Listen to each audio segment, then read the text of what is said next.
जगाकडे पाहण्याचा आपला दृष्टिकोन असा पाहिजे की ह्या जगाचा आपल्याला त्रास नाही झाला पाहिजे आणि आपलाही त्रास या जगाला नाही झाला पाहिजे.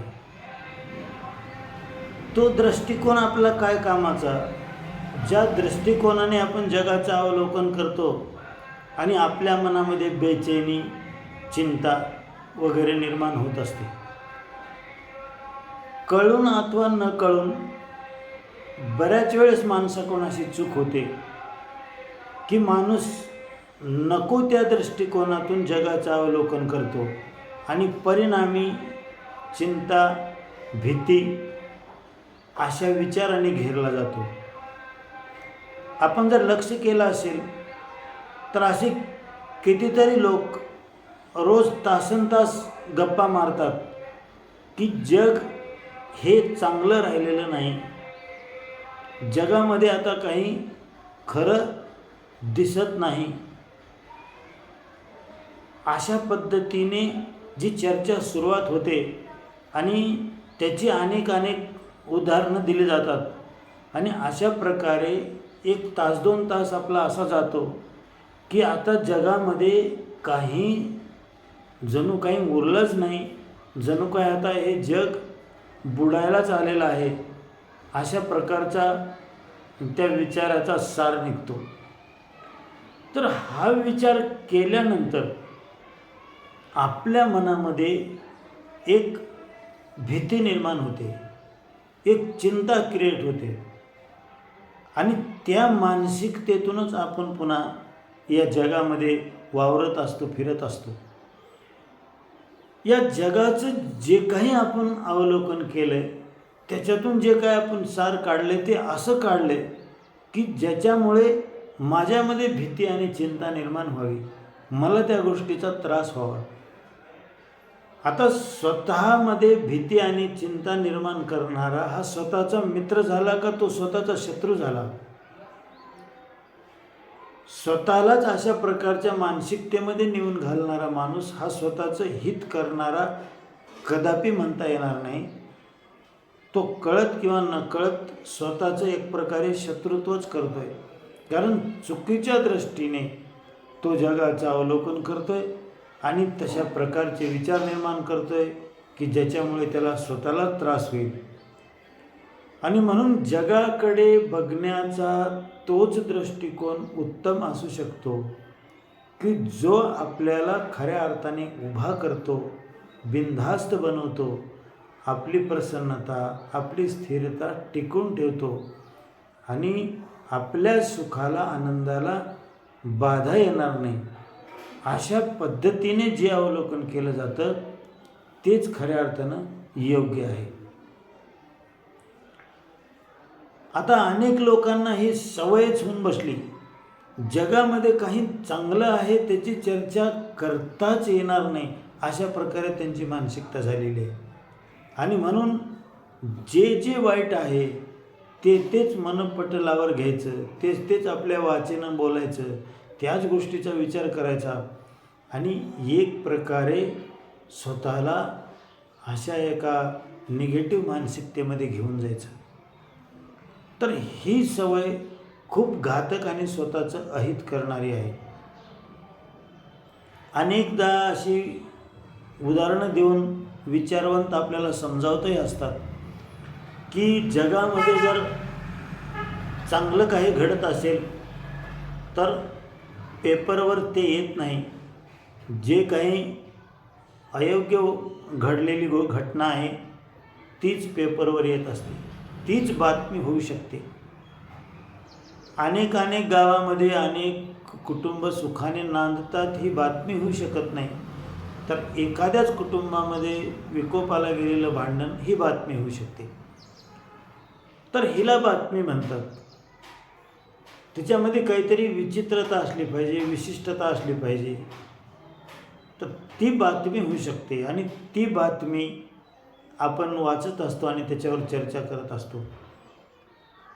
हे जे आहे की स्वतःला दुःख होईल, स्वतःला वेदना होईल, स्वतःला चिंता भय वाटेल अशा प्रकारचं हे जगाचं रूप आपल्या मानसिकतेमध्ये आपण बसविणं ही कदापिच चांगली गोष्ट नाही. आणि म्हणून महापुरुषाचा, श्रेष्ठ पुरुषांचा जगाकडे बघण्याचा दृष्टिकोन कसा असतो, ते कशा पद्धतीने घेतात ही जगामधल्या सगळ्या गोष्टी, याच्यासाठी ज्ञानेश्वर माऊलींनी एक खूप सुंदर ओवी ज्ञानेश्वरीमध्ये वापरली. मी ती ओवी सांगतो तुम्हाला. तेवी उन्मत्ते जगे जयासी खंती न लगे आणि जयाचेनी अंगे न शिने लोकू. ज्ञानेश्वर महाराज असं म्हणतात की उन्मत्त जग पाहून ज्याला जराही खंत वाटत नाही आणि ज्याच्यापासून लोकांना त्रास होत नाही आणि जो लोकांचा त्रास ज्याला होत नाही, अशी दृष्टी ज्याला आली, किती सुंदर, किती आश्वासक, किती विधायक आणि किती स्पष्ट सांगितले माऊलींनी की उन्मत्त जग बघून ज्याला जराही खंत वाटत नाही आणि ज्याच्यापासून लोकांना त्रास होत नाही आणि लोकांचा ज्याला त्रास होत नाही. आणि याच्यासाठी एक उदाहरणही त्यांनी दिलं खूप सुंदर की समुद्राचेनी माझे जळचरा भय नुपजे आणि जळचरी नुबघिजे समुद्र जैसा. अर्थात ज्याप्रमाणे समुद्र खवळला असता माशांना भीती वाटत नाही किंवा माशाच्या असण्याने समुद्राला शीण होत नाही,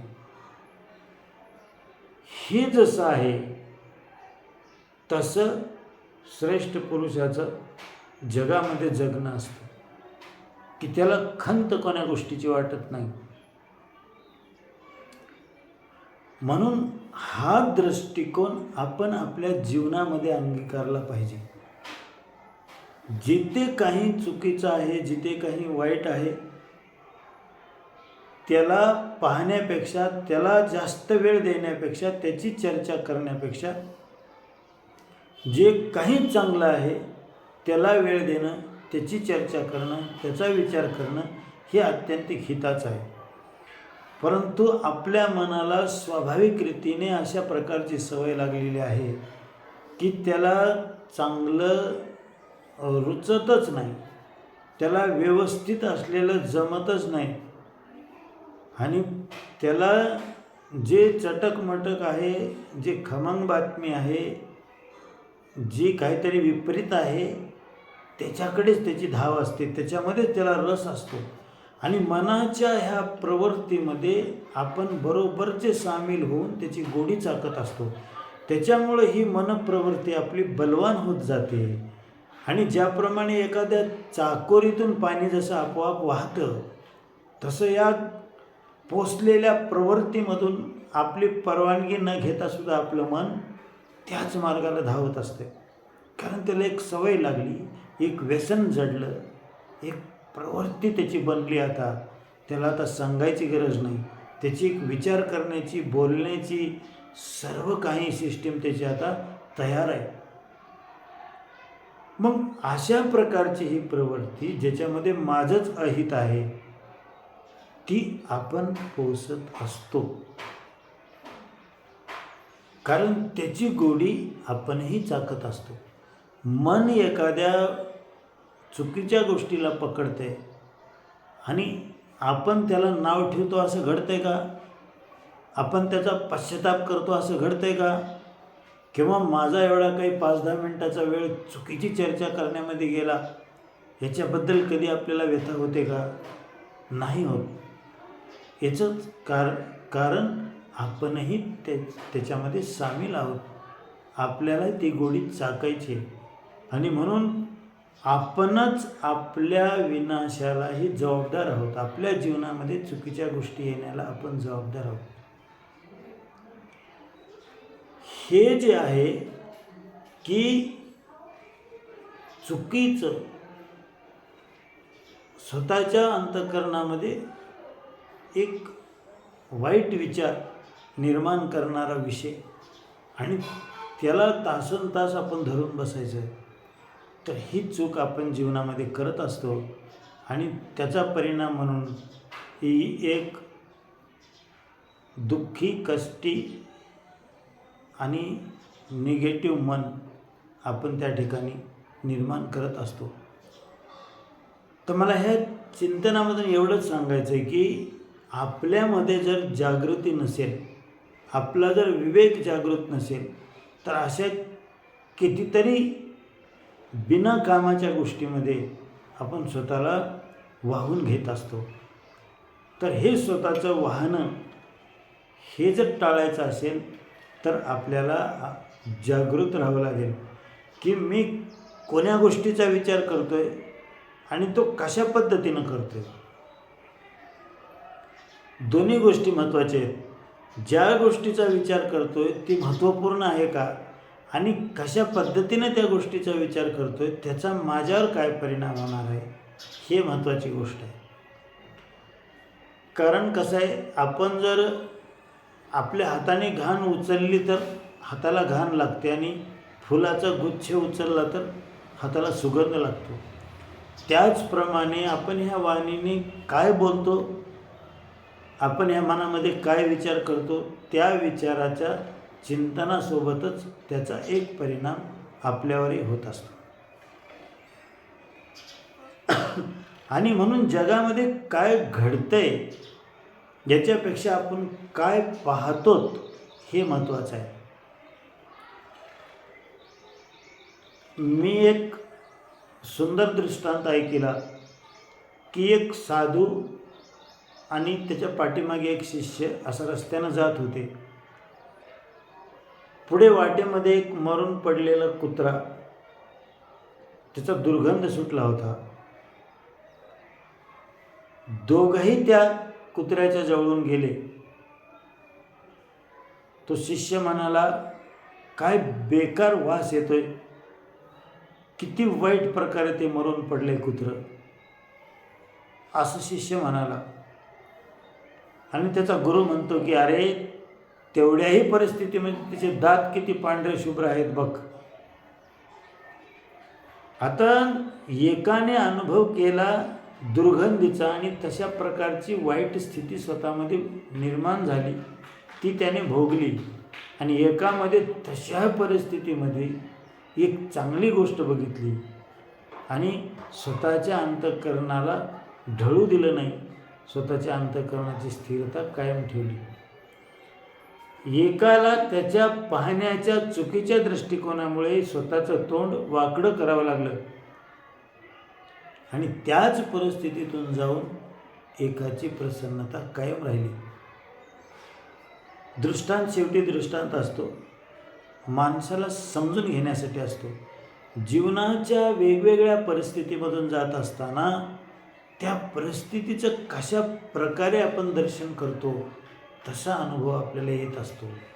आणि म्हणून ज्याला स्वतःच्या आतमधल्या सुखाची चिंता आहे, स्वतःच्या स्थिरतेची चिंता आहे, स्वतःच्या आनंदाची चिंता आहे, स्वतःच्या शांतीची चिंता आहे, असा व्यक्ती बाहेरला कोणताही विचार अशाच दृष्टीनं चिंतन करणार, बाहेरल्या कोणत्याही गोष्टीकडे अशाच दृष्टीने पाहणार की जेणेकरून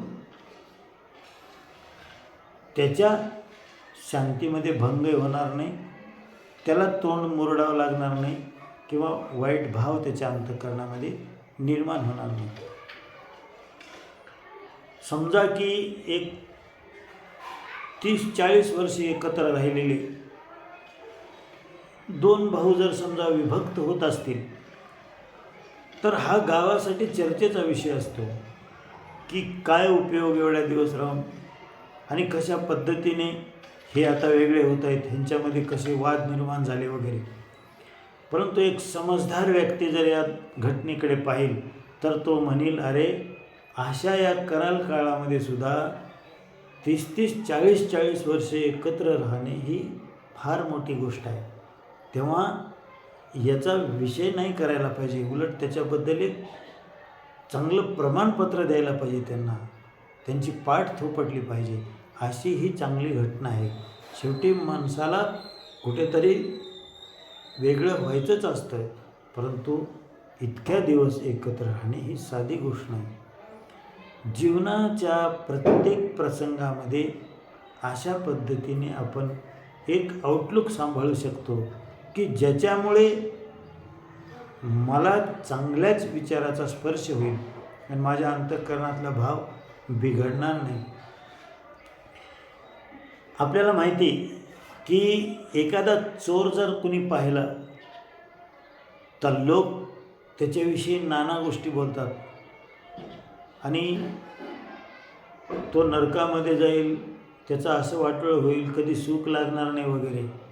परंतु हे लोकांची चर्चा ज्यावेळेस एका साधूसमोर येते त्यावेळेस ते काय विचार मांडतात की अरे बाबा, समाज कमी पडला, आमच्यासारखे लोक कमी पडले की त्याला संस्कार दिले नाहीत, चांगल्या विचाराची गोडी त्याला चाखाय मिळाली नाही, भरकटलाय बिचारा, मार्ग चुकलाय आणि म्हणून तसं करतोय. त्याच्यामध्येही ईश्वरत्व तेवढंच आहे जेवढं आपल्यामध्ये आहे. तेव्हा त्याची ही एक प्रवृत्ती आहे. मूलतः त्यांच्या अंतःकरणामध्ये बी तोच ईश्वर आहे जो तुम्हा आम्हामध्ये आहे. तर एखाद्याला नाव न ठेवता, त्याच्याकडे आपली प्रसन्नता न जाऊ देता, आपला भाव न बिघडू देता पाहण्याची ही उच्च दृष्टी आहे. जीवनामध्ये कितीतरी प्रसंगामध्ये आपण अशा प्रकारे जगाला नाव ठेवत असतो, अनेकांचे दोष बघत असतो आणि ही मनाची एक प्रवृत्ती एकदा बनली की माणसाला त्याच्या पलीकडे काही दिसतच नाही. त्याला कुठेतरी काहीतरी दोषच दिसतो.